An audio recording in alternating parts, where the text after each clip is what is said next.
Now, today, a report was published from Parliament called The Conduct of Mr John Bercow. It's an 89-page report on the bullying allegations that the former Speaker has faced over the last few years. And its conclusions are that he is a serial liar and a multiple bully. Now, John Bercow joins me in the studio. It's not very comfortable reading that sort of thing out when you're actually sitting there.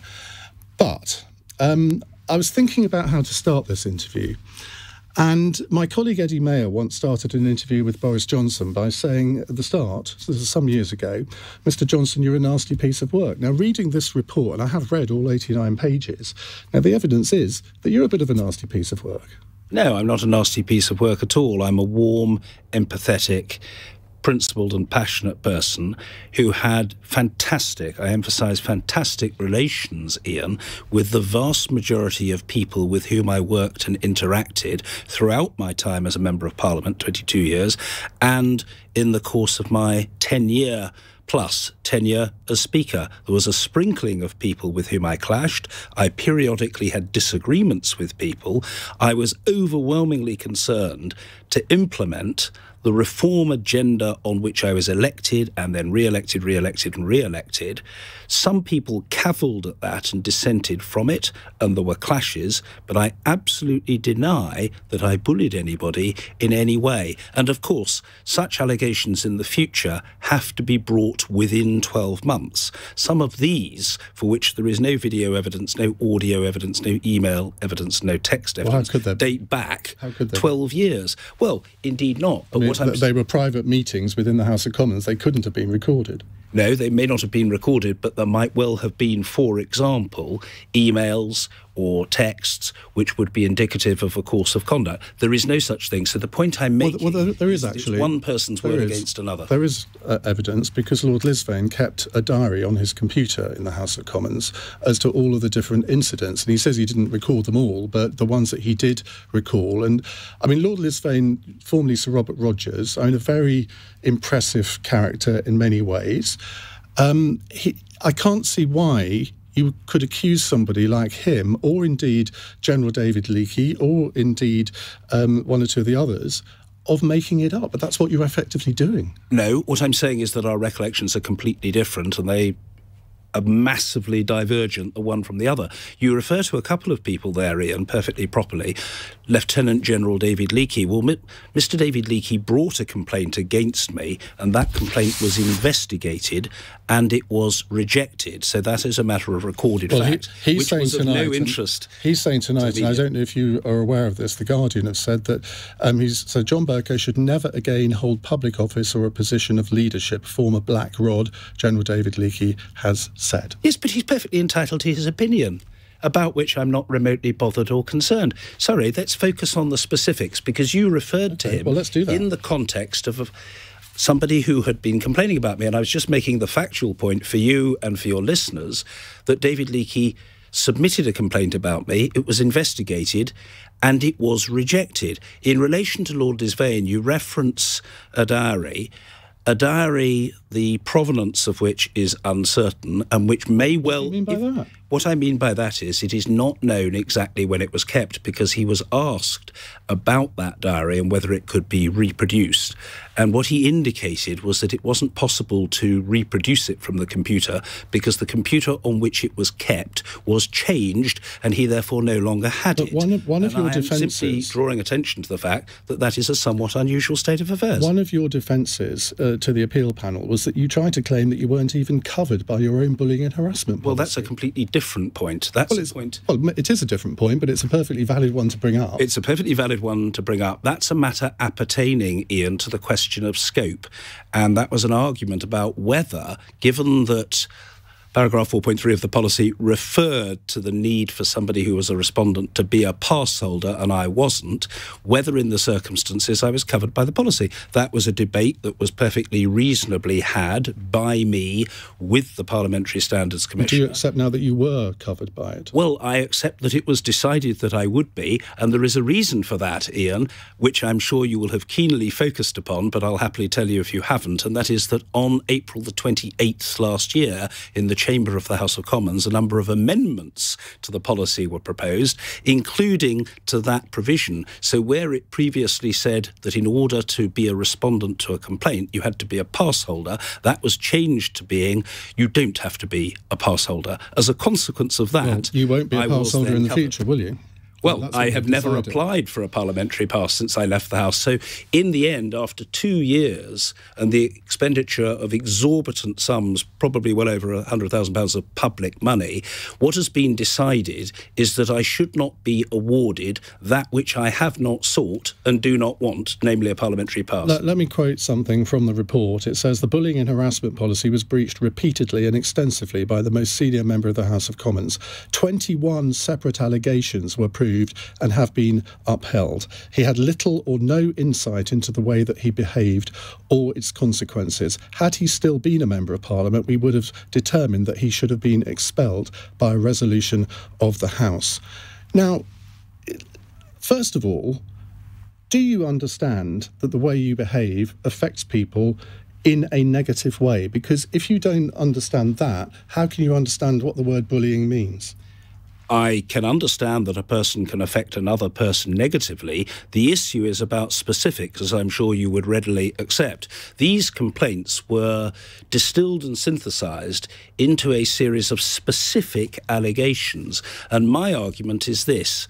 First of all, hearsay was frequently preferred over the direct testimony of people present in the room. That's a very serious matter, and in my view, a violation of natural justice. Secondly, all of the allegations relate to the first part of my speakership when I was driving through a comprehensive reform programme to which some people were opposed.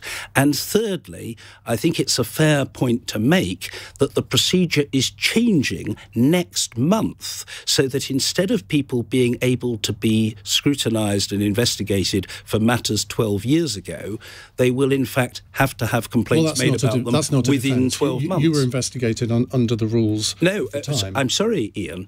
I think it's a very fair point for me to make. Well, you've made it. The standard by which I was judged was a standard that has been subject to much criticism because of the danger of faded memories and disappeared evidence and absence of witness testimony and people not remembering things. And in future, none of my former parliamentary colleagues will be subject to that procedure. So the procedure is being changed just after me. Some people with a fair mind might think that that's a little bit fishy. Was your treatment of Andrea Leadsom bullying? No. You called her a bloody stupid woman? No, I didn't call her a bloody stupid woman. Sorry, Iain. Well, she says you did. Ah, so she says I did, so that's proof, is it? Well, why would she make that allegation? You think she made it up? It may be, as she claimed, she never said who told her, that she was told of it, but I didn't say it, and no evidence has ever been adduced. What did you say then? Because you must have said something. I don't think people make these things up. Well, this was 3.5 years ago. I think, no, forgive me, I think it's probably nearer to 4 years ago. I don't remember precisely. I think it was 2018. But I certainly didn't call her a bloody stupid woman. I most certainly. But your attitude to her was as if you thought that anyway, wasn't it? Because we saw that in the Commons on several occasions. And you see, the thing is, when you deny that you are a bully, we've seen it happen in the Commons to her, to Nadine Dorries, to plenty of other MPs. Sorry, Iain. I've seen it myself. No, I'm sorry, Ian. I'm afraid the thesis doesn't work. And I'll tell you in all politeness and courtesy why it doesn't work. You are extrapolating from the high octane and frequently high decibel level exchanges in the chamber of the House of Commons to what might have happened in a wholly different fora. I remember the Reverend Rose Hudson Wilkin once being in conversation with me, and she said people had occasionally suggested in the public square that because I barked at people in the chamber, that was proof of bullying, to which her response was, no, if people behave like children, they must expect to be treated like children. When there's a cacophony in the chamber, as I'm sure you would have understood if you were serving as Speaker, Iain, I couldn't stand there and say, no need to patronise me. No, it's not a question of being. It's not a question of being patronising. It's a question of being factual. If I was sitting there, or indeed standing up, I couldn't very well say to somebody making an enormous noise, or a large number of people making a cacophony, would you perhaps just possibly consider quietening down? Would you accept that there were certain MPs that you picked on? No. Well, I could come up with a list of quite a lot who think that you did. Simon Burns, Keith Simpson, a lot of the awkward squad in the corner. And And I think they would have regarded it as bullying. And they never said so. In your reaction to this report, you don't show any contrition at all. You don't think you've done anything wrong, do you? I don't think that I breached the bullying and harassment policy. I think in case after case after case after case, there was either no witness present or the witness evidence was extremely mixed. What about the case of what about the case of Kate Ems? For that, which Kate Ems, who I think was your Speaker's secretary for about a year or just over. No, actually for 8 months. 8 months, okay. Thank you. She accuses you of losing your temper and smashing a mobile phone onto the desk, which broke into pieces, a lot of which hit her. That's not true. It's not true. No, that didn't happen. No, it didn't. I have never thrown a mobile phone. Why would she make that up? I don't know why that was said. What I can say to you is a factual point, Iain, and I know you've closely read the report, and it's this. There were 2 suggestions that I threw a mobile phone on different occasions. In respect of both of those alleged instances, the witnesses supposedly present were asked about those matters, and they did not, I repeat for your listeners, they did not corroborate the allegation. So when you say I threw a phone and it broke into a large number of pieces, the answer is the people there... That you did. No, but forgive me, the people there who were asked by the investigators did not confirm